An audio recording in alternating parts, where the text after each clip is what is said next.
준비하면서 가장 힘들었던 순간. 대회 공개되는 자료다 보니까 이제 통계 지표 같은 게 오류가 있으면 안 되기 때문에 이제 계속 이제 맞추고 업데이트하고 이런 과정이 좀 힘들었던 것 같습니다. 저는 뭐 매 순간이 위기와 고비였던 것 같아요. 특히 사소한 일정 마련하는 것부터 뭐 내용을 협의하는 것 자체가 좀 많이 어려웠고 시간이 많이 들었던 것 같습니다. 친절한 경제 돋보기 온라인 대변인 브리핑. 안녕하세요. 삶의 보탬이 되는 정책, 정보를 전해드리는 온대브리핑 인사드리겠습니다. 저는 기재부 온라인 대변인 박은결입니다. 지난 4일 하반기 경제정책 방향이 발표되었는데요.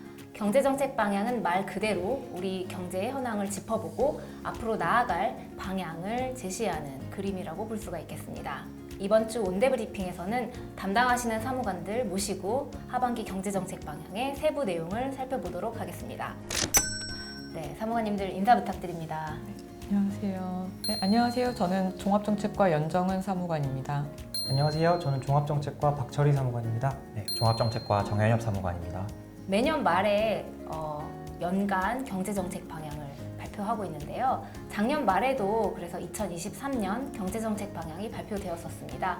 그런데 하반기 경제정책 방향을 한 번 더 발표를 했는데요. 이 하반기 경제정책 방향 어떻게 다른 건가요? 연간 경제정책 방향의 큰 틀은 일관성 있게 유지하되 끊임없이 변화하고 있는 경제 상황에 맞게 좀 더 정밀하게 0점 조정을 한 게 하반기 경제정책 방향이라고 보시면 됩니다. 올해 경기 회복이 예상보다는 부진해서 우려의 목소리도 조금 있었는데요. 지금 현황이 어떤가요? 상반기 수출 실적 부진 등으로 이제 올해 경제 성장률 전망이 1.6%에서 1.4%로 하향 조정되긴 했는데요. 지난해 7월 6.3%까지 상승했던 소비자 물가가 올해 6월 2.7%로 21개월 만에 2%대로 내려왔고 5월 고용률도 63.5%로 역대 최고 수준을 기록하는 등 양호한 모습을 보이고 있습니다. 그간 부진했던 수출은 6월 들어 감소폭이 크게 축소됐고 무역 수지도 16개월 만에 흑자로 전환되는 등 개선 흐름을 보이고 있어서 하반기로 갈수록 우리 경제의 회복세가 점차 강화될 것으로 예상하고 있습니다. 부총리께서 하반기 경제정책 방향 발표하시면서 터널의 끝이 조금씩 보이고 있다 말씀하셨는데요. 말씀을 듣다 보니 왜 그런 말씀을 하셨는지 알 수 있을 것 같습니다. 네, 우리 경제에 보이는 긍정적 신호들을 건실한 경기 회복의 길로 안내할 하반기 경제정책 방향 주요 내용을 먼저 살펴볼까요? 2023년 하반기 경제정책 방향은 국민이 체감할 수 있는 성과를 만드는 데 좀 더 집중했습니다. 이를 위해 경제활력 제고와 민생경제 안정, 경제체질 개선 등 성과 창출 3대 중점 과제와 미래 대비 기반 확충 등의 중장기 과제 등을 추진해 자유시장 경제 복원과 글로벌 선도국가로 도약의 기반을 마련해 나갈 것입니다. 이번에는 4가지 주요 방향을 하나하나 차근차근 살펴볼 텐데요. 첫 번째가 경제활력 제고입니다. 물가 안정과 경기 회복 두 마리 토끼를 잡기 위한 하반기 경기 반등. 재원 확보 부분은 어떻게 반영이 되어 있나요? 네, 우선 기금 여유 재원과 세계 잉여금 등을 최대한 활용하여 민생 예산 등 재정을 차질 없이 집행하고 정책금융, 공공기관 등에서 15조 원 이상의 추가 재원을 투입하여서 경기 회복을 적극적으로 뒷받침할 계획입니다. 우리 경제의 핵심 현안 중에 하나는 수출인데요. 오랜 무역수지 적자 끝에 흑자로 돌아섰습니다. 모멘텀을 강한 반등으로 연결하는 게 중요할 것 같은데 이 부분은 대책에 어떻게 반영이 되어 있나요? 대통령께서 직접 대한민국 1호 영업사원을 자처하시기도 하셨는데요. 대통령 주재 수출 전략회의와 세일즈 정상회교를 중심으로 184조 원의 무역금융을 공급하고 연간 해외 수주 350억 불 달성을 목표로 지원을 강화하여 수출 반등을 추진합니다. 또 기업 투자를 촉진하기 위한 다양한 지원 방안들이 포함되었는데요. 26조 원 규모의 정책 금융을 지원하면서 임시투자세 공제제도의 활용도를 높일 계획입니다. 올해 투자분에 대해서는 과감한 세제 혜택이 부여되기 때문에 기업들의 적극적인 투자를 유도할 수 있을 것으로 기대하고 있습니다. 또 최근에 기업 상속세에 대한 이슈가 빈번히 제기되었습니다. 이에 관해서는 증여세 연납 기간을 20년으로 연장한다든지 저율과세 구간을 현재 60억 원에서 300억 원으로 상향하는 등 가업 승계에 따른 세 부담을 추가적으로 완화할 계획입니다. 올해 1분기 우리나라 여행 수지 적자가 32억 3,500만 달러, 3년 반 만에 가장 큰 폭으로 늘었다고 하는데요. 완성 적자에 시달리고 있는 우리나라 여행 수지 개선하기 위한 대책은 없을까요? 물론 있습니다.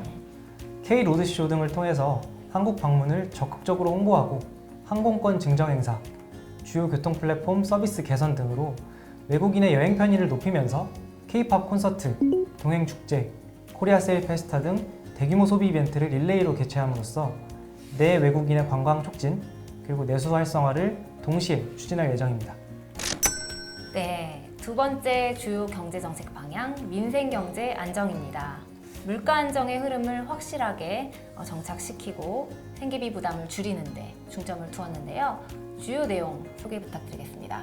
우선 국민 부담을 최소화하기 위해서 하반기 중에는 공공요금 인상을 최대한 자제하고 에너지 요금 캐시백 제도도 확대할 예정입니다. 또 저소득층 의료비 지원을 위해서 본인 부담 상한액을 5% 내외로 인하하는 방안도 추진하고 있습니다. 그 외에 사교육비와 통신비 경감, 서민금융 1조 원 추가 공급 등을 통해서 생계비 부담도 낮추려고 하고 있습니다. 네, 요즘에 전세 사기, 역전세 등으로 임대차 시장이 불안했는데 이를 안정시키고 주거비 부담을 경감하기 위한 정책들도 당연히 포함이 되어 있겠죠? 네, 전세 사기 피해자에 대해서는 저금리 대출 대환, 무이자 대출 등 금융 지원을 강화하고요. 역전세로 인한 전세보증금 반환 불안감을 좀 덜어드리기 위해서 임대인이 전세보증금 반환을 목적으로 대출을 할 경우에는 DSR 규제를 1년 동안 한시적으로 완화합니다. 또 부동산 세부담 완화를 위해서 종부세 공정시장가액 비율을 작년 수준인 60%로 유지하고요. 주택담보대출 이자에 대한 소득공제도 상향 조정할 예정입니다. 청년과 신혼부부 주거 지원을 위한 방안들도 다수 포함되어 있는데요. 디딤돌 버팀목 대출 등 주택 구입과 전세자금 23조 원을 추가 공급하고 주택청약 종합저축 소득공제 한도도 현재 연 240만 원에서 300만 원까지 상향할 예정입니다. 취약계층에 대한 지원은 더욱더 특별히 신경 써야 될 것 같은데요. 어떤 방향으로 추진하나요? 고용 취약계층에 대한 맞춤형 지원 방안도 포함되어 있는데요. 대표적으로 청년들에 대해서는 공공기관 청년고용 의무제를 2년 연장하고 단기 복무하는 군 간부들도 내일 배움 카드를 발급받을 수 있도록 개선할 방침입니다. 그 외에도 경영상 어려움을 겪는 소상공인분들을 위해서 새출발 기금을 활용한 재기 지원, 세제 지원 등도 확대할 예정입니다. 네, 2023년 하반기 경제정책 방향. 세 번째는 경제체질 개선인데요. 어떤 내용이 들어있나요? 먼저 미래 성장 동력 확보를 위한 과학기술 및 첨단 산업 육성 방안입니다. 반도체, 바이오 산업 육성을 위해 금융 지원, 규제 완화, 인력 유치, 산학연 협력 등 혁신적으로 지원하는 글로벌 클러스터를 구축하고 15개 국가 첨단 산업 벨트를 적기에 조성하며 신성장 4.0 전략 프로젝트를 추진하는 등 첨단 산업 생태계 조성을 적극적으로 지원하겠습니다. 노동, 교육, 연금 등 3대 구조개혁도 본격적으로 추진합니다. 현장의 목소리를 반영하여 근로시간 개편을 추진하고 중대재해처벌법 보완 방안도 마련합니다. 고등 평생교육 특별회계를 확대하고 대학개혁, 유보통합 등 교육개혁도 착실히 이행해 나갈 계획입니다. 뿐만 아니라 연금의 지속가능성 제고를 위한 국민연금 종합운영계획도 조속히 수립하겠습니다. 그 밖에도 우리 경제의 생산성 제고를 위한 다양한 혁신 방안들이 들어있는 것 같은데요. 소개를 해주시죠. 서비스 분야 중 영상 콘텐츠 산업의 경우 세제 지원을 국가 전략 기술 수준으로 대폭 확대하고자 하며 반려동물 병원 진료비에 대한 부가세 면제를 추진하고 반려동물 관련 산업 육성을 위한 인프라를 조성하는 등 반려동물 산업도 육성할 계획입니다. 독과점 체제로 운영 중인 금융, 통신 분야에서는 신규 산업자 진입을 확대하는 등 산업 내 경쟁을 강화하고자 합니다. 이제 마지막으로 소개해드릴 경제정책 방향은 미래 대비 기반 확충에 대한 것인데요. 합계 출산율 0.78명, 말 그대로 인구 절벽 위기라고도 많이 얘기하죠. 이러한 현실을 고려하면 당연히 저출산, 고령화에 대한 지원 대책이 아주 중요할 것 같은데요. 어떻게 반영이 되어 있나요? 인구위기 극복을 위한 대응책도 하반기 경제정책 방향에 담겨 있습니다. 우선 경제활동 인구 확보를 위해서 이민정책과 비자 제도를 개편하고 외국인 가사도우미 시범사업도 추진합니다. 또 결혼할 때 결혼자금에 대해서는 증여세 공제 한도를 확대하는 방안도 검토하고 있고 출산, 보육상 비과세 한도를 확대하는 등 세제 혜택을 보다 가족 친화적으로 개편해 나갈 예정입니다. 이 밖에도 기후 에너지 위기에 대한 대응 방안도 마련했는데요.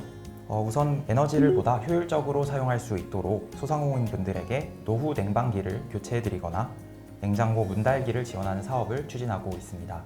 또 에너지 효율 향상을 위한 핵심 기술에 보다 많은 투자가 이루어질 수 있도록 이러한 기술을 신성장 원천 기술로 지정하여 세제 혜택을 제공하는 방법도 검토하고 있습니다. 네, 지금까지 2023년 하반기 경제정책 방향을 살펴봤습니다. 자유시장 경제를 복원하고 글로벌 선도국가로 도약하기 위해서 전 부처가 정책 역량을 집중해 추진해 나가야 할 경제정책 방향. 국민 여러분의 많은 관심과 지지를 부탁드리겠습니다. 이번 주 온대브리핑에서는 2023년 하반기 경제정책 방향 주요 내용을 살펴봤습니다. 함께 해주신 사무관님들 출연해보신 소감이 어떠신가요? 처음 이렇게 많은 카메라를 보면서 하다 보니까 좀 긴장도 됐는데요. 그래도 이제 뭐 고생한 보람을 이제 좀 공유한다는 측면에서 좋은 경험이었던 것 같습니다.